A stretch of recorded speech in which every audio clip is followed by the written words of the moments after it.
Bienvenidos, yo soy María Florencia Mozzi, está conmigo la profesora Mariela Alonso y hoy vamos a presentar los contenidos, o repasar los contenidos de la unidad 1. Hola Mariela, ¿cómo estás? ¿Cómo estás, María Florencia? Bien. Buenísimo. Y Hoy tenemos el repaso, decías, para la primera unidad, porque la idea es que destinemos una clase para repasar cada una de las unidades y además vamos a presentar cuando estemos dando la unidad 4 un modelo de examen, ¿verdad? Para que tengan exactamente. más o menos una idea respecto de cómo funciona la evaluación en este primer nivel de comunicación y semiótica. Sí, Para esta primera clase de repaso tenemos los contenidos correspondientes a la unidad 1. La bibliografía la tenés por ahí para decir los autores. sí. Arnold, Casamiglia Blancaflor, Ducrot, Jacobson, Kerber Torrecchioni y Van Dijk, que es de la unidad 4, pero lo utilizamos en esta unidad. Y también nos traemos de la unidad 4 el texto de Bourdieu del mercado lingüístico porque nos resulta interesante para atencionar algunas definiciones.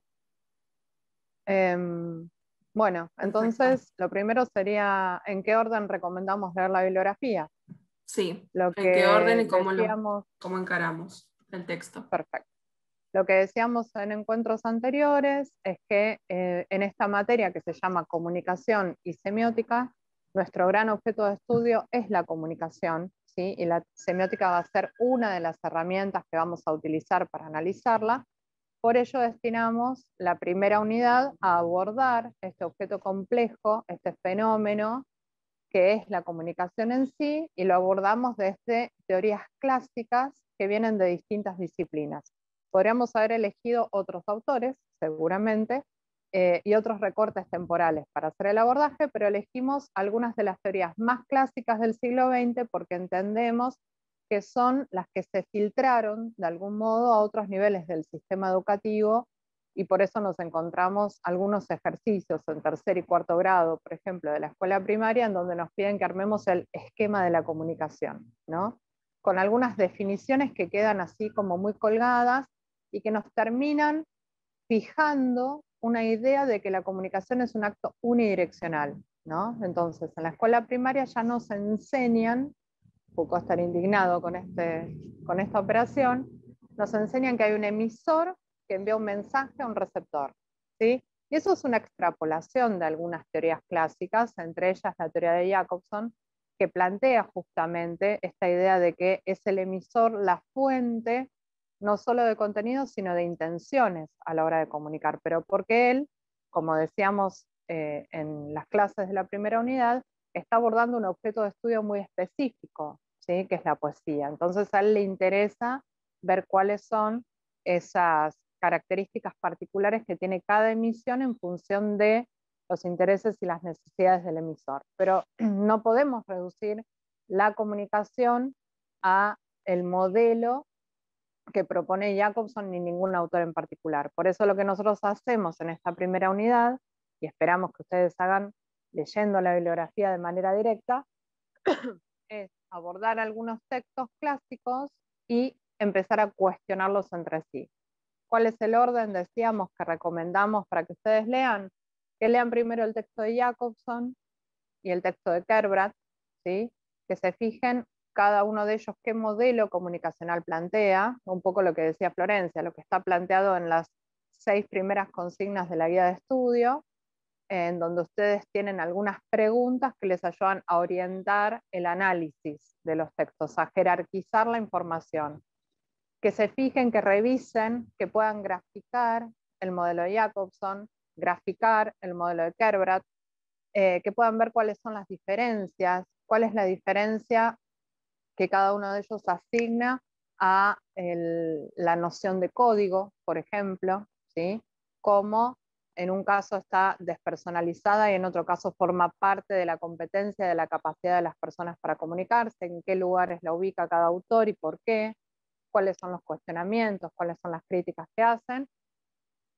Y luego hay algunas definiciones puntuales de cada uno que nos interesan, que ustedes la tienen destacada también en el material, como es la noción de función lingüística que plantea Jacobson, que ustedes puedan definirla, que puedan distinguir las 6 funciones que hay, que puedan dar un ejemplo de cada una.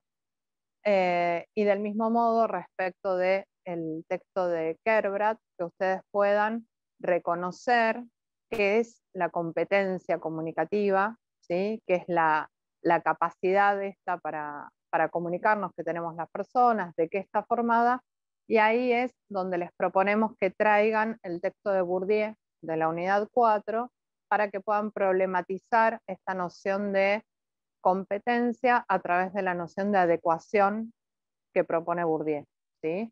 Cómo funciona la competencia comunicativa, según Kerbrat Orecchioni, en los actos comunicacionales, y de otro modo, cómo funciona la adecuación, porque es importante adecuarse a cada contexto de enunciación, ¿sí? Cuál es el valor que tiene conocer las reglas de cada campo lingüístico, de cada mercado, y hacer un hábito, naturalizar esas reglas, tratando de obtener una cierta plusvalía. Todo esto en términos de Bourdieu, ¿sí? Eso sería una primera parte de las lecturas que corresponden a esta primera unidad. Luego tenemos 2 textos también clásicos, podemos considerar, como son el de Arnoux y el de Ducrot, que nos permiten trabajar la noción de polifonía. Lo que nosotros hicimos con estos primeros textos que mencionamos fue cuestionar estas nociones tan homogéneas, ¿sí? Tan unilaterales, tan cerradas que teníamos de cada uno de los sujetos y cada uno de los elementos que conforman el esquema de la comunicación, y lo que hicimos fue traer teorías que empezaran a problematizarlas críticamente, entre ellas la teoría de Arnoux y la teoría de Ducrot. Arnoux en realidad está citando a Genet. Nosotros dijimos que Arnoux es una profesora de la UBA que en la década del 80 en Buenos Aires incorporó estudios semióticos para poder analizar justamente desde dónde se construye el sentido a la hora de comunicar, ¿sí? No el significado, sino las resonancias que tiene para cada persona aquello que se da en la situación comunicativa. Arnoux lo que hace es retomar las ideas de Genet respecto de intertextualidad, transtextualidad, y ver que en definitiva no hay texto que no sea polifónico, que la condición comunicacional es polifónica en sí misma. Lo que nos interesa es que ustedes puedan rescatar ejemplos de distintas formas, esas 5 categorías, esas distintas 5 formas de interacción polifónica que propone Arnoux en su texto, que ustedes puedan rescatarlas y que puedan dar un ejemplo, que tengan en su cabeza un ejemplo de cada una. Eso nos interesa. Porque lo que nos permite es entender cómo se cuestiona la unicidad de eso que antes llamábamos mensaje, ¿no? Y que a través de este texto empezamos, y ya a través del de Kerbrat también, empezamos a considerar enunciado y empezamos a considerar texto. No mensaje como algo encerrado, algo que depende solo del emisor, sino texto como una unidad de sentido que está relacionada con ese aquí y ahora de cada acto comunicacional en particular, que funciona casi como una actualización permanente de aquello que se ha dicho, ¿sí? Entonces nos interesa que ustedes puedan revisar lo que propone Arnoux, ¿sí? Lo que rescata del texto de Genet, que puedan considerar los distintos ejemplos de vinculaciones polifónicas y que puedan abordar, ¿sí? Dar un ejemplo de cada una en ese sentido, y también que puedan explicar de qué modo la polifonía, esto rescatábamos recién revisando las guías con Florencia, de qué modo la polifonía corre el riesgo de romper la isotopía, ¿sí? El equilibrio natural que hay en cualquier unidad de sentido, en cualquier construcción textual. Cuando uno empieza a comunicarse, uno empieza a plantear unas ciertas condiciones de previsibilidad, un equilibrio de expectación, podríamos decir, que hace que aquellas personas que nos están escuchando, que nos están leyendo, que están viendo algo que armamos, empiecen a esperar un determinado tipo de desarrollo, ¿no? A partir de eso que yo empecé a decir o empecé a contar o empecé a escribir. Cuando yo rompo eso, porque irrumpe la polifonía, que puede irrumpir a modo de ironía, a modo de chiste, a modo de cita, a veces corro el riesgo de romper ese equilibrio textual. Entonces, que ustedes puedan explicar qué es la isotopía, cómo se da, cómo se construye ese equilibrio y cuáles son los riesgos a veces de elegir recursos polifónicos demasiado exacerbados, ¿sí? Que a veces pueden romper además ese vínculo que uno espera que se construya en el acto comunicativo en cualquier contexto. ¿Sí? Nosotros dijimos que si hay algo que nos interesa de la idea de comunicación es que comunicar es hacer común, mucho más que informar, mucho más que transferir, ¿sí? Porque eso siempre está pensado de una manera unilateral. Nos interesa esta idea de poner a disposición de otras personas aquello que nosotros queremos compartir y que se va a ver afectado también por esa interpretación que el auditorio haga de aquello que nosotros transmitimos en origen. Por otro lado, y en relación con ese mismo texto, decíamos el texto de Ducrot, que cuestiona la unicidad del sujeto hablante. Entonces, hasta ahora hablábamos de emisor y que plantea Ducrot la diferencia dentro de la noción de emisor entre locutor y enunciador. Que ustedes puedan dar una definición de a qué se refiere Ducrot cuando habla del locutor, la diferencia con el enunciador y dar ejemplos, ¿sí? De este modo estaríamos tensionando las distintas nociones que salían de ese esquema tradicional de la comunicación. Luego teníamos el texto de Calzamiglia, ¿verdad? Que nos interesa porque nos permite plantear la noción de discurso. Nos interesa que ustedes puedan dar una definición de discurso, que puedan asociarlo a la idea de enunciado, a la idea de texto, ¿sí? Como aquello que está siendo comunicado, pero también está siendo afectado por ese acto comunicacional en particular.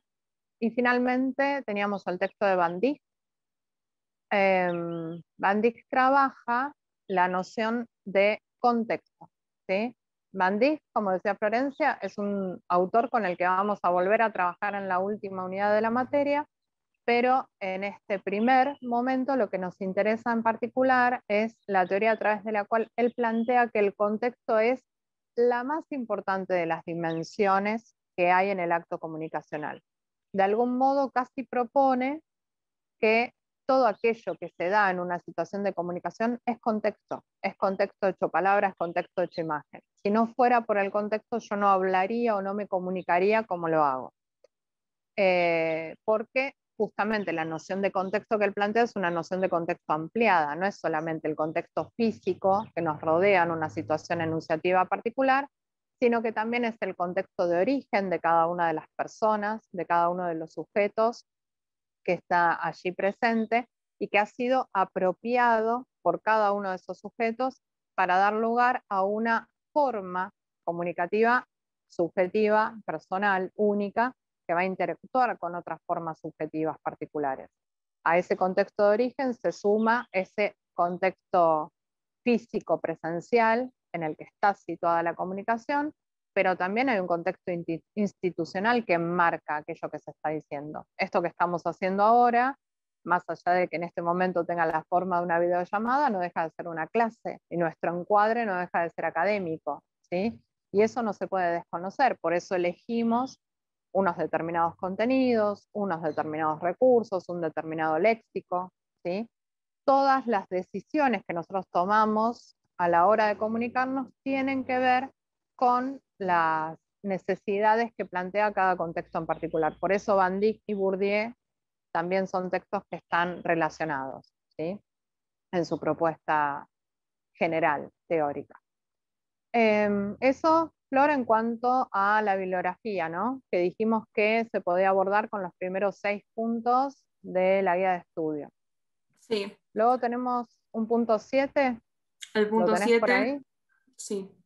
El punto 7 que trata sobre los distintos conceptos importantes que estuvimos trabajando durante la cursada, que es sistema comunicacional, modelo teórico, discurso, texto, discurso monológico y polifonía. Perfecto. En cada uno de estos casos, y por eso lo queríamos rescatar en este repaso que estamos haciendo, no van a encontrar ustedes una definición única en un texto, no es la idea, al contrario, son conceptos que la idea es que ustedes revisen en el diálogo, en la tensión, dijimos, que puedan encontrar entre los distintos autores. a la hora de definir sistema comunicacional van a tener que buscar distintas definiciones, distintas aproximaciones, van a tener que leer los textos, van a tener que mirar los videos y van a llegar ustedes a una definición puntual de qué es el sistema de la comunicación y en qué difiere de los distintos modelos teóricos que puedan llegar a abordarlo, ¿sí? Lo mismo la noción de discurso. Nosotros decimos que discurso, como lo plantea Calzamiglia, podría ser casi un sinónimo de enunciado, ¿sí? Porque en realidad todo discurso está anclado en una situación enunciativa, y también podría ser un sinónimo de la palabra texto, como nosotros la consideramos como una unidad de sentido que se realiza en distintos modos en una situación enunciativa particular. Entonces, no esperen encontrar una sola definición de cada uno de estos conceptos, sino que lo que esperamos es que ustedes procuren enriquecer con cada uno de los autores que vamos viendo en la bibliografía las definiciones de cada concepto en particular. Lo mismo ocurre cuando les pedimos que analicen el carácter monológico de la comunicación. Ahí estamos aludiendo directamente al texto de Ducrot, ¿no? A esta condición dialógica, a esto de que si no hay una unicidad en el sujeto hablante, bueno, en definitiva, más allá de que haya una sola persona presente, dando a conocer, compartiendo, enunciando, en realidad hay otras resonancias que vienen con esta idea de que todo aquello que se está diciendo no es original, siempre es una actualización que está poniendo en diálogo, que está poniendo en escena o que está trayendo nociones, ideas, conceptos que seguramente vienen de contextos previos, que también están dejando sus huellas en esta nueva situación, y también están dejando las huellas los autores, ¿sí? Los enunciadores originales, ¿sí? Entonces la idea es que ustedes puedan tomar esos conceptos como eje, ¿sí? Para empezar a problematizar a cada uno de los textos de los distintos autores. Lo mismo si les preguntamos por la noción de código o por la noción de contexto. Lo que esperamos es que ustedes puedan enriquecerla a partir de las distintas miradas que les propusimos. ¿Y había un punto más en la guía de lectura? Sí, tenemos el punto 8 sobre el análisis de la imagen, que es a partir de términos como alusión, cita, plagio, parodia, intertextualidad. Perfecto. Nosotros lo que hicimos en las clases donde abordamos este contenido fue ver distintas imágenes que tenían resonancias polifónicas y que a veces corrían el riesgo, como lo planteamos en ese entonces y lo volvimos a plantear hoy, de producir un cierto alejamiento respecto del auditorio, ¿sí? Entonces, lo que nos interesa es que a la hora de estudiar, ustedes también puedan buscar algún ejemplo de alguna imagen en donde podamos encontrar una resonancia polifónica, que esa imagen puede incluir alguna operación relacionada con la cita, la alusión, la parodia, u otra que ustedes consideren pertinente, como para poder ejemplificar eso, ¿no? Las distintas capas de sentido que se pueden empezar a encontrar en los distintos textos, en los distintos discursos, incluso cuando son visuales, que nos ofrecen una cierta diversidad, ¿no? En relación con la interpretación y nos preparan para enfrentar esta heterogeneidad que es la base de todo acto comunicativo. ¿Hasta ahí más o menos llegaba la guía, Flor? Sí, ahí terminaba la guía. Y sobre el análisis de la imagen, que en realidad lo van a ver durante toda la carrera. Siempre van a estar analizando la imagen, así que empiezan a partir desde acá. Muy bien. Es muy importante. Porque es fundamental. Sí, porque además en este caso estamos analizando imágenes fijas, tomamos algunos ejemplos de artistas contemporáneos, en clase trabajamos con Yusaku, que es un artista visual multimedial japonés que trabaja en redes sociales, pero también elegimos ejemplos de otros momentos de la historia y del arte, incluso del arte argentino, pero también ustedes pueden trabajar con ese tipo de recursos y operaciones en los audiovisuales, ¿no? Cuando analizan eh, la filmografía de un determinado director, en general lo que están analizando no es solamente la obra que él está realizando, sino cómo esa obra dialoga con la de directores que trabajaron antes y con su propio contexto de época, cómo se vinculan las tramas, los personajes, ¿no? Allí aparece el concepto de transposición, que es una de las operaciones polifónicas de las que hablábamos hoy. Y ni hablar si aparecen operaciones como la ironía, ¿no? Y la cita, que son mucho más evidentes. Acá Sí. lo interesante es esto de no dejar nunca de lado esta condición naturalmente polifónica en la comunicación, que más allá de que parezca que hay un solo sujeto construyendo, siempre es un trabajo polifónico y siempre hay un diálogo, incluso cuando nosotros no tenemos una conciencia respecto de eso, incluso cuando nosotros no lo elegimos. Eso es importante de considerar. Por eso hay que ser tan cuidadoso con los materiales que vamos tomando a la hora de construir nuestras propias producciones. Sí. Eso es todo por ahora, Muy ¿te bien, nos parece? vemos entonces en el próximo encuentro. Muchas gracias. Muchas gracias.